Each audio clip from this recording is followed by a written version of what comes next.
Hey, this is Joe with that hashtag show. We are here with a new segment called Talking Nerdy, and this is going to be our first episode, and we are going to talk about everything coming out of Star Wars Celebration. I am here with Scott Allen. He is the man at the 501st here in Southern California. Real Sahebi, who's part of that hashtag show, but also runs iQuiz.com, which is big into Star Wars content, and of course, Chris Seekell from the Star Wars Underworld. How you guys doing? Excellent. Awesome. Fantastic. Fantastic. We were all at Star Wars Celebration. Mm-hmm. First initial thoughts on... Come on, you guys know I'm going to talk about it. The trailer. It was amazing. Right. And with trailer, I'm talking about Episode 7. Right. Let's talk about it. Okay. Right. It was absolutely fantastic. I think I had to watch it 15 to 20 times before I stopped crying at the end. I've seen it probably 50 times by now. I mean... I don't think I'm just saying this because I'm a Star Wars fan. That was one of the best trailers I've ever seen. I don't disagree with you. The editing, the music, bringing John Williams back, fantastic. Yeah. Let me ask you, were any of you guys there live at the... You were. I stayed up all night. I saw Chris in line. I think it was like 4 o'clock in the afternoon. I'm like, I was on my phone, like, what's going on, Chris? What's going on? I couldn't be there. I was with my kids and stuff, and I was just staying in contact with them while they were in line. JJ bought us pizza. I was like, ah. What about you, Scott? Were you there at the? No, I didn't see the live. Yeah, I saw it after. But it was all streamed, so it was all good. Yeah. So initial thoughts on the trailer. Let's talk about this. Let's break this down. What do you guys think? What's going on in the overall picture or the story arc of this trailer? Like, what's Episode 7 going on? Yeah, I think we're going to see a new trio of characters really take over the universe, and that's what these first 2 trailers have done for us, I think. So we're really seeing Rey and Finn. I forgot what's the Poe and Poe.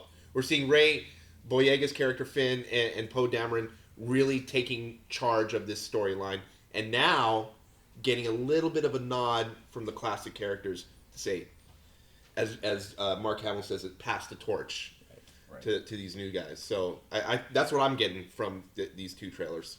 Yeah. Let me talk to you about the scene that gave everybody chills. I'm going to say Han and Chewie, looking good back in their old garb. Yeah.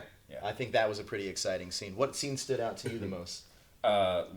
Actually, just that very opening sequence with the Star Destroyer planted firmly in the Earth. Probably one of the most epic scenes. I was waiting for something like that because that is so just epic to me, and seeing the little speeder going like that was just the perfect opening for me. Yeah. And then of course, when Han and Chewie showed up, I was just like, everybody cheered at that. You can't. How can you not? You know what I mean? Everybody's. That's when the tear. It's like I was like, I'm loving this, and then you hear we're home.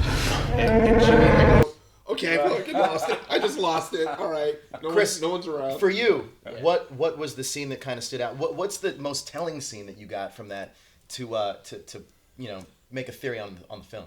Oh, well, it was actually the voiceover by Mark Hamill.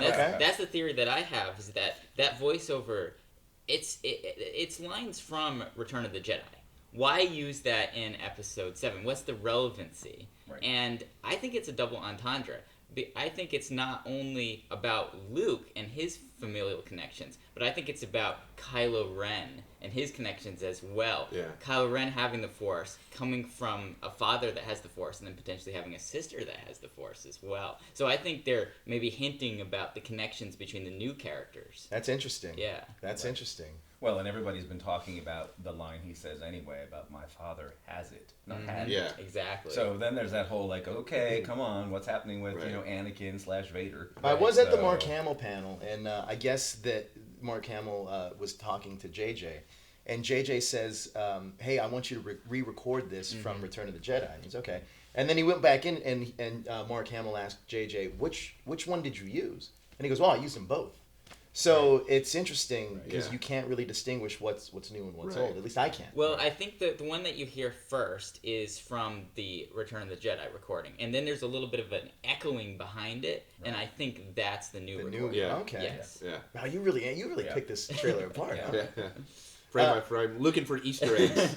Frame by frame. Yeah. So with J.J. Abrams being the director of this new film, you guys are all seal of approval. At this point, for sure. Well, was there any hesitation before you saw the trailer? My only thing was, and Chris clarifies it best, at first I was like, we're bringing the Star Trek guy to do Star Wars? Is that where we're going? That's what Mark Hamill says the same thing in his panel, actually. But he brings up a great point, is if you watch those films, he was trying to make a Star Wars. Yeah, I went in to see Star Trek, and I'm like, I just saw a Star Wars film. I mean, Right. the characters were from the original Star Trek, but the film itself, the pacing, the action, everything, it was a Star Wars film. It's like J.J. Abrams always wanted to do Star Wars, but his first opportunity was with Star Trek, so he's just like, I'm just going to turn it into Star Wars. Yeah. So we're all on board with I JJ. forgave him for the last season of Lost. Good call. Yeah. Good call. So, And I'm assuming that you had said earlier before we started recording that you were always on board Oh, with JJ. absolutely. I like everything he's done to some extent. So I couldn't think of a better director. I know we talked about it. You know, it was like JJ, Joss Whedon. You didn't want to punch him in the face a little bit after the last season of Lost? Yeah, no, you know. No? Okay, it's, all right. it's all good. And Felicity. This is a guy that came from Felicity. Yeah. That is going on to do Star Wars. It's a hell of a dream come true. The other big, I guess it's a teaser really, debut was Rogue One. Yeah. Gareth Edwards directing Rogue One. That's going to be the first Star Wars non-spin-off anthology film. Right. That's the Buzzword. The buzzword that they're using, anthology yeah, film. yeah. We were talking about this earlier as well, and you guys stated that it's going to take place right before A New Hope and right after Rebels. Yeah. And Ro, you brought up something super interesting about that. Or it might have been you, Chris, that you're saying that Rebels is possibly going to tie in to this film. Yeah, all the rumors we've been hearing in the era, it's kind of hard to distinguish them. Are we talking about Rogue One or are we talking about Rebels? Right, all the things right. about the bounty hunters and the stealing the Death Star plans, and it might just be one storyline that goes throughout. Well, and we're hoping that it actually does tie in, though, because Yeah. that's the thing is that you watch the Clone Wars, you watch Rebels, and then there's nothing about that in any of the films. Oh, yeah. Right. So it's like, well, who's this Ahsoka Tano, and who's Right. these Yeah. characters? So I'm hoping that they do that. They take Rebels, they go right into Rogue One. There's remnants of it back and forth. Now it starts to make sense in the universe. And they completely put a halt to the Clone Wars production. I mean, Right. there were it's like 3 more seasons that were in pre-production. In the 3 middle more seasons of Clone Wars. Yeah. Yes, they were up to like season 8, season 9 in writing. Yep. So why put a hold on it just for a TV show on Disney XD if it doesn't have any greater significance, which would be leading into an actual with film? the teaser, the quote unquote, it wasn't much but a post effect shot with some narration from Obi-Wan from the first film.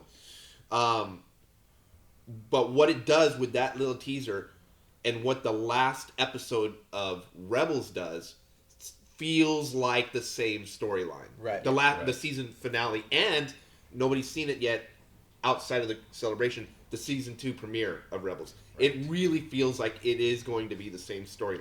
Now, who has seen the season 2 premiere of Rebels? I did see it. You saw it too? Yeah. And did you? Can't talk about it. You can't.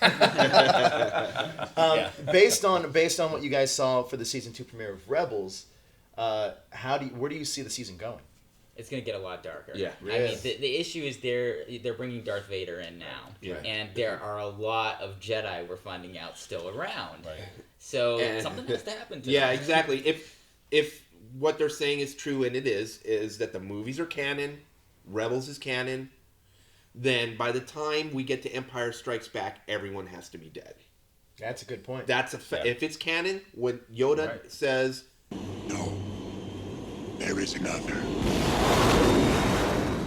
that means there's only one other possible Jedi on the planet, or in the solar system. So you don't think any of these guys from like Rebels are like hiding out? Like you don't know, you know what I mean? Like in the greater Star Wars universe. Well, they used to do a lot of that in the expanded universe.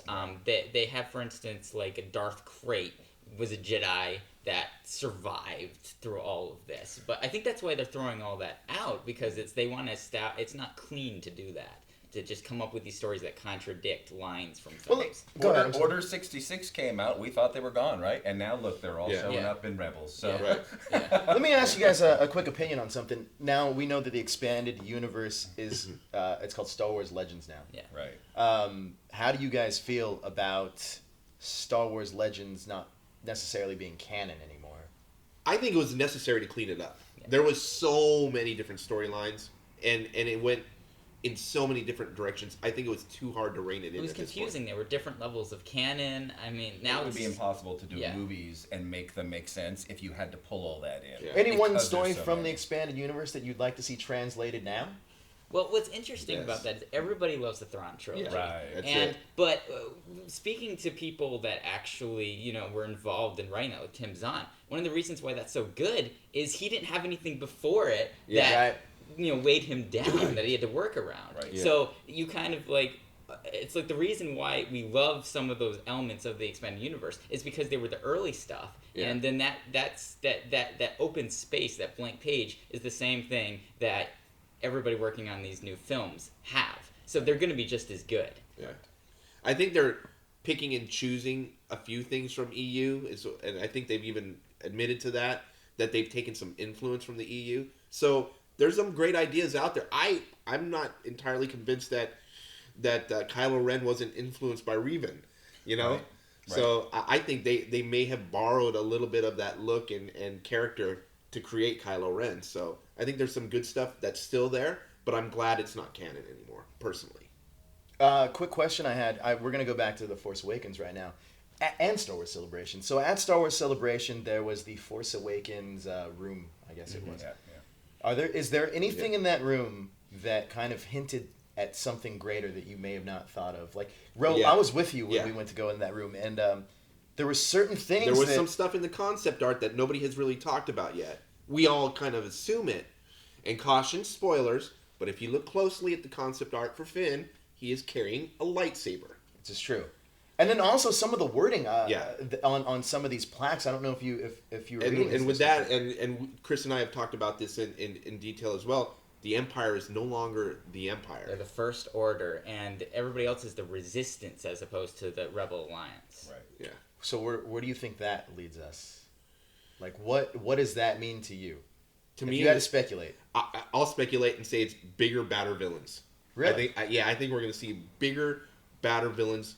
Like, the Empire was pretty Nazi-ish to begin with, but it looks like they're really pushing forward with the red flag behind the troopers, and they're marching in uniform. I mean, they're really capturing that World War II kind of vibe with the First Order. It even sounds like the Third Reich, the First Order. So I'm looking for bigger, badder villains. Interesting. Now, also in this room, they had the costumes on display, which we kind of talked about. One of the things that I was really a fan of was the Stormtrooper's new outfit, and that's where you come in. Yeah. So, Scott, tell me about leading up to Star Wars Celebration, how you guys got the costumes, and then, or the armor, and then, or the kits for it, and the helmet and all that stuff. Like, how'd that work out? Well, I'm not sure how much I'm supposed to talk about that. We can be coy about it. Yeah. I'm trying to. But the good thing is that it was because of the work that the 501st Legion does, and because we are the costuming group that does the Imperial costumes and things like that, a special arrangement was made for us to debut these costumes. And a lot of work went into the ones that were there on site. And so if you were lucky enough to be at Celebration and see all the costumes around the Anovos booth, those were all some of our members who had put a lot of work into making those costumes come to reality. And it's probably harder than what the finished costume will actually be, which is good for us because so some hands-on experience, that kind of thing. But I'm excited about the costumes. I mean, seeing them finished and seeing them all in a group and walking along with it, it's an amazing thing to see up close and personal. Now, real quick, I want to talk about, because you spoke about this earlier off camera, the actual comfort.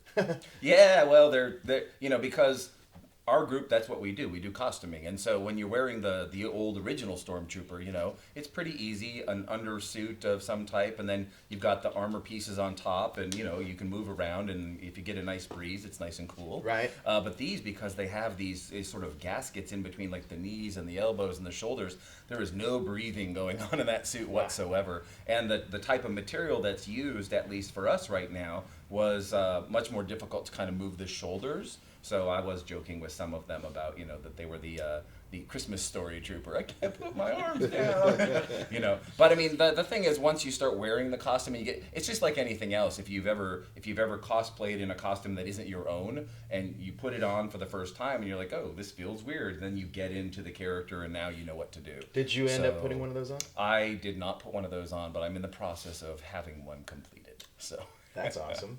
Coming out of Celebration, what was some of your highlights of it? For me, definitely cosplay. There was some great cosplay there, but I didn't see a great Cad Bane, so the challenge has been issued. I'd like to see a great Cad Bane by Comic-Con. Cosplays at any convention, I always love watch. I can people watch and just watch the cosplayers all day long. Yeah, some of them are great. But for me, the greatest thing about it was the vibe around the trailer and the energy around JJ being there, Right. and everyone excited about that one scene.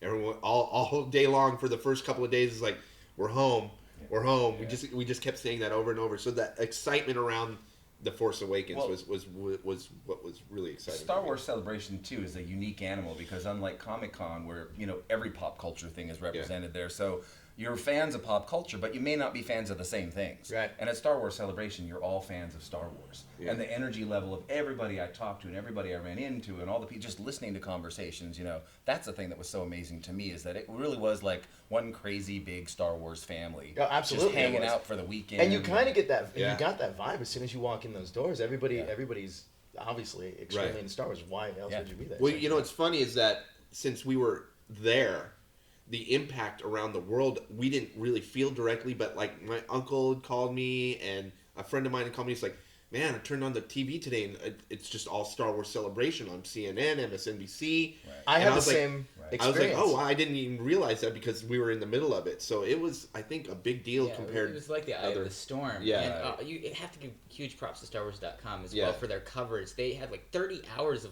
live stream coverage from Celebration. Yeah. So it's not just the 60,000 people in the convention center, but it's millions of Star Wars fans all around the planet, all experiencing this together at the same time, and you really could feel that energy. I think that's something that they did better at Star Wars Celebration than, say, at a Comic-Con. Yes. Like, if you didn't go to Comic-Con and people were talking about it, you missed it. I agree. Yeah. But at Star Wars Celebration, they made sure that all the important stuff got to everyone in the world. And I think that's a big thing too that separated this convention than a lot of other conventions is that the exclusivity is that the word I'm looking for? Exclusivity. There you go. Thank you. Isn't like Comic-Con. Yeah. Comic-Con has this allure / mystique, but they pride themselves on that. Yeah. Where Star Wars Celebration's like, hey, if you can't be here, we're gonna bring the convention to Right. you via your home, Yeah. the internet. Which is kind of amazing, because no other convention's kind of doing that. And I Well, think that's the cutting edge. spirit of the internet. The internet's always been about, like, hey, we're bringing the world to you if you can't be here. So we're just connecting everybody. And I think StarWars.com and the Star Wars Celebration people did a great job of realizing that in actuality across the globe. There were so many media people there. Yeah. Even Vogue had people there, and they had awesome photos of Yeah. the best female, costumes, cosplayers, Yeah. and things like that. So yeah, the media coverage of Celebration was fantastic. Yeah. Whose first celebration was this? Ro? Yeah. Chris, you've This is been? my second. And Scott, you've been in a This few would be of my them. fourth. Yeah. All right, let me ask you then, Scott. I'm going to start with you. Yeah. How did this celebration differ from the previous three that you were at? And where were the other three that you were at, by the way? My first was here in Los Angeles. Okay. Celebration 4. And I was not a member of any group. I actually, and so this is the thing that's changed, at least somewhat, is that I had no idea what a celebration was. And I happened to be, I don't know, looking in some trad magazine, and I was I think like, it's another word for a party. Yeah, well, exactly. And I was like, what's this celebration thing? So Yeah. I went to check it out. And then I saw the people in the costumes, the 501st and the Rebel Legion and everything. And that's when I met Dave Prowse. And, I was like, wow, it's all Star Wars. It's all the stuff I love. And so I was just a big fan. They had the X-Wing at that time that was one of the big props. Like And, an actual the X-Wing. actual X-Wing. Yeah, Holy- there's one apparently that is an entire, and apparently at that time some of the costume groups got together to help put it together and make sure it happened. But then Celebration 5 in Orlando was definitely bigger. I felt we have some awesome props that came over from like. Our Belgian Garrison does 1-to-1 scale replicas. They had a TIE interceptor there. Wow. They had the snow speeder and different things there as well. But the vibe of the celebration certainly started to pick up. But it was still something where if you didn't know about it, you just didn't know about it. Right. And I think 5 and 6 really helped to increase that in the Star Wars community, because I'm surprised still how many people I've run into in the last few days that I said, yeah, I was just at Star Wars Celebration this weekend, and they're like, what's that? Really? Like, so for all that we love it because we're all Star Wars fans, or if you watch StarWars.com or anything like that, of course you know about it. Right. But there are so many people that are Star Wars fans, but they were like, oh, I missed that. You know. Yeah. So, Chris, this is your second Star Wars celebration. How did this compare to your first? And I'm assuming you were in Orlando. Yes, Orlando was the first one that I went to. First one was just overwhelming for me because it was my first celebration. So I get there and I couldn't believe how much was going on at the same time. I mean, there was all these exhibitors selling just everything Star Wars you could possibly imagine. All the panels going on, meeting all these people that I knew just from the internet. Right. So the first day in Orlando for me was just like kind of hectic and crazy and just really draining because there was just so much going on. Whereas this one, I kind of knew what I was getting into. And you came prepared because I saw Chris in line. I think it was at 4:00 the day before the panel, and you were pretty close to the front. Yes. And you introduced me to maybe 15 people that you knew. We had 10 people from my website, StarWarsUnderworld.com. And literally had coolers, food, sleeping They were bags, prepared. chairs. It was like you were living there. You knew I was the drill. so bummed I wasn't with them. I was just pestering him on the phone all night, him and Richter. I was just texting him all, what's going on now? What's going on now? Because I just went to go pick up the badges, and I saw Chris in line, and I was like, oh, this is the line for the thing. And then I turned the corner, I was like, holy shit, this is huge. Yeah. And you guys all packed in, though. It was good. I mean, it filled out that arena. Yeah. And by the way, that arena, there's not a bad seat in that house. Right. No. You can sit there and you get the great view on that screen. Everything was there. But Ro, this was your first Star Wars celebration. Now, did you have any expectations? Well, like what he said, first celebration, it was overwhelming at first. I showed up there, we do stuff for the hashtag show, so, I knew that was coming up. But when I first walked in, the first hour I was there was just taking in the trailer first. Yeah. The live stream, I wasn't in the auditorium, I was outside of the auditorium. We're watching live stream on our phones and stuff, and I just had I'm sitting in front of the auditorium with 10,000 Star Wars fans, and half of them are in cosplay, and we're just watching the trailer over and over on our phones, and I'm trying not to cry and stuff like that, and I'm watching it again. Well, Ro was with me actually when we were outside, and he literally took someone's phone away and had to watch it by himself. Yeah, he wouldn't let anyone be around him at that point. Yeah, I go, I got to watch this by myself, and I went in the corner. And I think Dave Baker was actually like, "No, let me see it with you," and you're like, "No, I gotta watch this. I gotta watch this." So it was, and then so we get in there, and I'm like, "Oh!" I was like, I'm so glad on opening day I didn't bring cash with me, because I was ready to just drop cash every 5 seconds as I was walking through the aisles and stuff. I mean, I'd been to cons before, but this was like my con, right? It's built for you, built for all of you. And so it was overwhelming, and I just had to spend a couple of hours just walking. Literally just walking for 2 hours. And the convention floor was huge. How did the size of it compare to the previous years? They were pretty large in Orlando too, but I feel like this was a larger space, and they filled it with a lot more vendors or exhibitors, that had a lot more to sell. It was amazingly huge. One thing that stood out to me the most when you're walking the floor were these beautiful set pieces. Yeah. They had the cantina. Yeah. Los Angeles Cantina, which was amazing. Yeah. It's the first thing you see when you walk in. And for me, as soon as I walked in, there was this crowd of people, and I was like, oh crap, it's J.J. Abrams. I was like, I'm trying to run and get it, and they go into, and so I see him walk into this cantina. I was like, it's J.J. Abrams, but it's the cantina, but it's J.J. Abrams. And then he's doing an interview for the Jimmy Kimmel show, and I'm just, again, overwhelmed. I'm sitting there with my phone. I'm like, trying to look at everything, but it's like J.J. Abrams is 5 feet away from me. It's like, I was overwhelmed. That is exactly the word for it. For the first 2 hours. Is J.J. Abrams this generation's new George Lucas now? I know that's a weird comparison, but I think he will be. Yeah, as long as we forgive him for that last season of Lost, I think he will be. Yeah. What about you? I mean, Scott, you I won't let that go. Yeah, right. You kind of you've really grown up with this universe. So what are your? I mean, obviously you have the original trilogy, which is almost untouchable. Right now, JJ to me is, oh my gosh, I totally just had a mental. Irving Kershner. He's the Irving Kershner of this generation. Yeah. He's going to take and make this first film that we're going to see in how many years? The Empire Strikes Back. Right. I love the franchise, and Star Wars, obviously, I was old enough to see it in the theaters and actually remember it.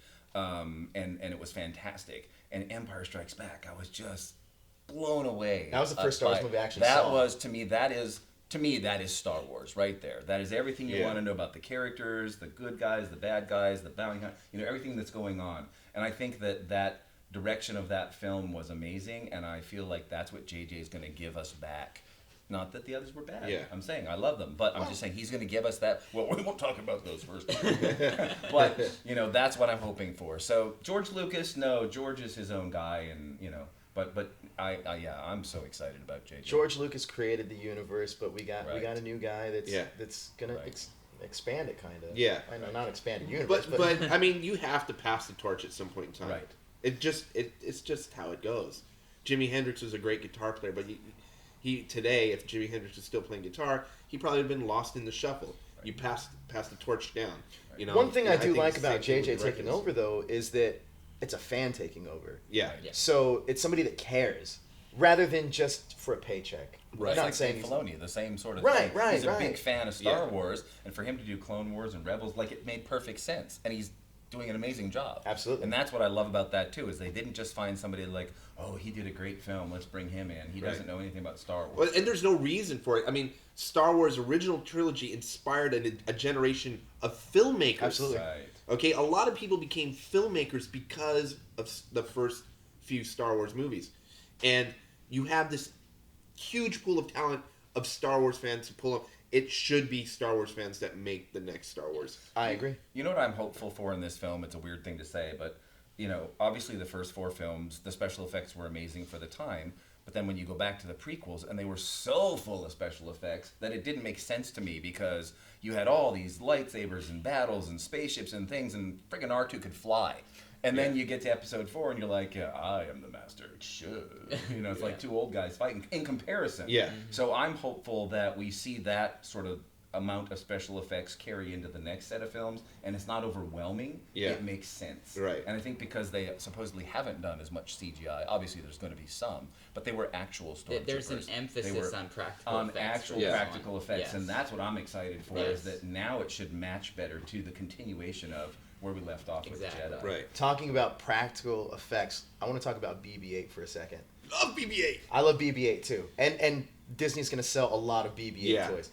How the hell does that thing work? BB-8 in the left pocket. I think it was important that they did that, though. It was really important that they did that, because with the first Star Wars, you introduced a lot of characters. Chewbacca and Han, Princess Leia, Darth Vader. And for some reason, a droid, R2-D2, a droid that didn't speak a language we could understand, became a lovable character. I don't know how they humanized this bucket of bolts, but they did. And I think with the what little bit I saw of BB-8 on the stage and then trailer peeking, I think they took that another level. Oh, I agree. I think they really put a heart and soul into this droid. Who'd have thought that droids can pass the torch to other droids and you can be that emotionally attached? But, Totally. But when you saw BB-8 and R2 on stage together and they're eyeing each other, it's like, holy crap, this is amazing. Yeah.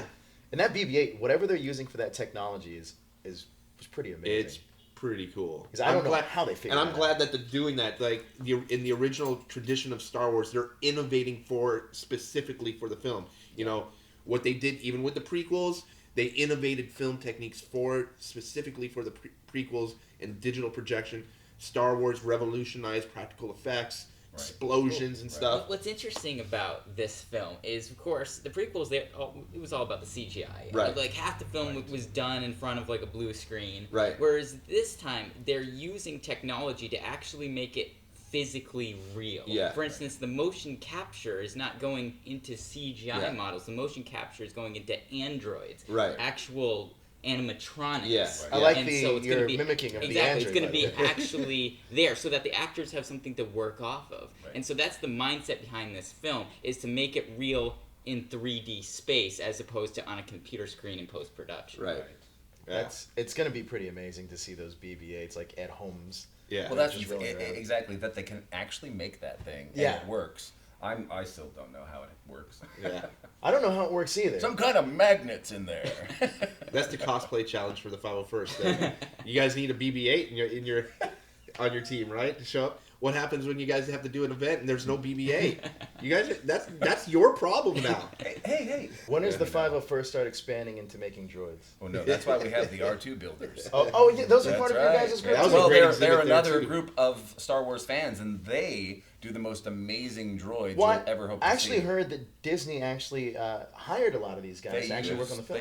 They used a couple of the guys for the Why R2 not, right? units. Why not use Why? the best Well, they're it's the doing same thing with the costuming. It's like if you go to a red carpet premiere and you see Stormtroopers and Vader on the carpet, do you think they hired a bunch of No, they come to the group that Yeah. That's does the it smartest best. way to do it, though. You know, I mean, so- get the fans involved. And by the way, speaking, I just want to ask you out of pure curiosity, really, is working with Disney now, because that's obviously Star Wars is owned by Disney, and working prior to that, have you seen a difference in terms of communication with the higher ups? It's not really changing because Lucasfilm is really part of Disney. And Well, so- now Lucas, so I'm assuming Yeah. that Lucasfilms, they were pretty giving with all the stuff. Oh yeah. Okay. I mean that has changed somewhat because it was George Lucas. It was Lucasfilm, and when we would do something, it was just like he'd be okay with it. We would just do what we needed to do through our connections there.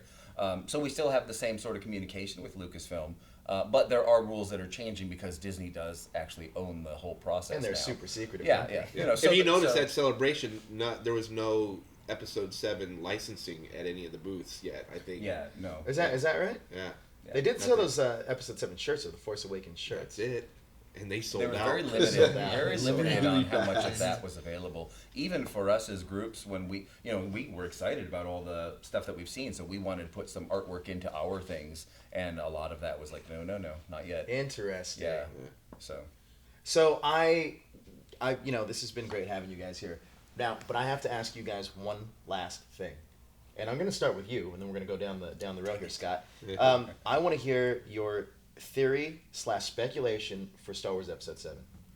Oh yeah, don't start with me, because here's the thing: as much as I love talking about Star Wars, I actually don't want to know what the story is. You don't have any kind of personal speculation. No, I really don't, because You just want to sit there and want to enjoy sit it. there and enjoy this film for the first time. Just take it all in. Yeah, take it all. I love hearing what everyone else says, but I'm actually trying not to give it any real thought. I love seeing the costumes and the effects and things. Now I'm assuming that has a lot to do with the way you saw it originally in the theaters. Is that you, because nobody knew what was just going walked on. You in just the got door it. and were blown away by Right. what the opening scene was. Because So everything's changed. You get now with technology, you get this information way ahead of time. well, just really quickly, so it's like the Avengers, the Age of Ultron thing that's going on. Yeah. Somebody said to me the other day, do you think when we see the film, we'll see something we haven't seen from the trailers? Like, there's so many trailers about some of these movies these days that it's like we watch a trailer. I've seen the film, movie. and there are things Yeah. that you haven't seen yet. Yeah. So it is good. Thanks for that. Yeah. But Ro, what are your fan theories and speculations? Well, I've got a few, and I look at all of the spoilers because we write about them, and I like getting a lot of them. That way I don't know what to expect. Right. I figure if I hear like one good spoiler, that might ruin it. But if I hear 30 different spoilers, I'm okay with it because then I have no idea going in. It's still like, it's just a big mess of information. My one prediction, though, is that Kylo Ren will be he will be the villain that we want. He will be, I'm into, Vader is the classic villain. I kind of feel like we didn't get that in the prequels. We didn't walk away with a great villain. Darth Maul, is kind of like Boba Fett to me, where he's this mysterious guy that everybody cosplays and stuff, but we didn't get enough of him. I feel like Kylo Ren is going to give us our villain. And in the Episode 8, we're going to meet the new Emperor or whatever he's going to be. There's going to be somebody, like I said, bigger, badder villains. I think we're going to have awesome character arcs. So you're saying Kylo on the Ren dark is side. going to surpass expectations of what people might perceive. Yeah, because I'm already, people are like, oh, it's still no Vader, that costume is pretty cool, but it's not the greatest. No, I think I saw that costume up close. It looks pretty damn impressive. I think Kylo Ren's going to kill it. Yeah. That's my prediction for Chris, this film. you're the one I really want to hear from in terms of speculation and fan He theory. knows all the fan theories. Because I feel you're pretty accurate with some of this information. I don't know if you're getting fed stuff from Disney personally, but I'm really curious As about. we speak. He's not supposed to reveal. He's like, so I want to hear what you have to say. Well, there's a lot of confusion over Rey's name. We've heard Kira and we've heard Rey. There was actually, I believe, on the Belgian prop builders version of Rey's speeder, it said Kira on it. Yeah. I don't know if that was them hinting at something or a mistake or something got past Lucasfilm there, or I don't know. But when we know Kylo Ren is going to be the main villain, and we're hearing both Kira and Rey as names for this female lead played by Daisy Ridley. Perhaps they're both correct. Perhaps her name is Kira Rey. And if her name is Kira Rey, that really fits with Kylo Ren when you hear the names together. And of course, it harkens back to the old expanded universe and how you had Jason and Jaina Solo, who became kind of like the next generation. That's super interesting. There's some suggestive concept art that was leaked as well that goes along with that. But here's the thing, though. It would be a little bit too cliche to have Kira Solo Kylo's Solo. That's a little too close on the nose to what we've had before. So I'm thinking that they're going to be the children of not Leia, but Luke Skywalker. Interesting. And here's why. It goes back to that line we were talking about, my father has it. Right. It's not my mother has it, it's my father has it. So I almost see Leia as being not really shown as a full Jedi character in this film. I feel like she's still going to be on the diplomat side of things. So it doesn't make sense for the lineage to then carry over from Leia to Kylo Ren. I just don't see that as being strong enough. I think the connection to Luke Skywalker is stronger. So I personally expect Kylo and Kira to both be the children of Luke Skywalker. Wow. Agree 100%. Yeah. And now I'm going to forget it. Yeah.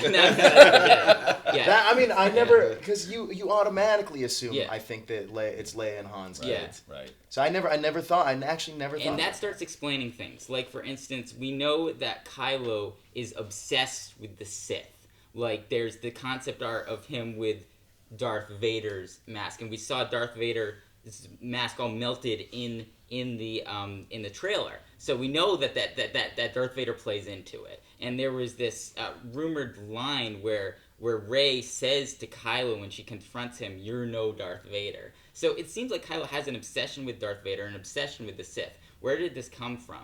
Well, if you're Luke Skywalker and you're a Jedi and your children also can use the Force, are you going to tell them about Darth Vader? Or are you going to tell them about Anakin Skywalker? Right. And it's very likely that Luke sugarcoated his past, sugarcoated the Skywalker lineage, and just told his children stories about Anakin and not Darth Vader. Almost like when Ben Kenobi kind of tells Luke. Exactly. So Kylo's growing up. He can use the Force, and perhaps he has a little bit more Anakin in him than Luke. Interesting. And it goes back to Anakin's DNA. So you see a little relationship if we go to EU, like that was it Jason Solo type of character? Exactly. And that's how it works. So I think at one point we were hearing about this kind of new Emperor character, this Uber character. Yeah, right. How does Kylo Ren then become corrupted and fall to the dark side? Perhaps he comes along Uber, just like Palpatine with Anakin, and kind of seduces him and says, "Hey, your grandfather, Luke, your father hasn't really told you everything about your grandfather. He wasn't just Anakin. He was also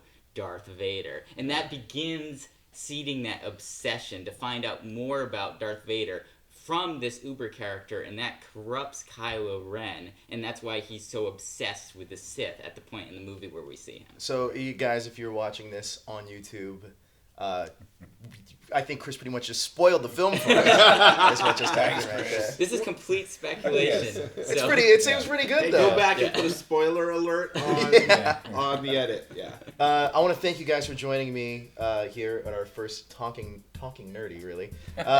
Talk nerdy to me. Talk nerdy to me. There you go.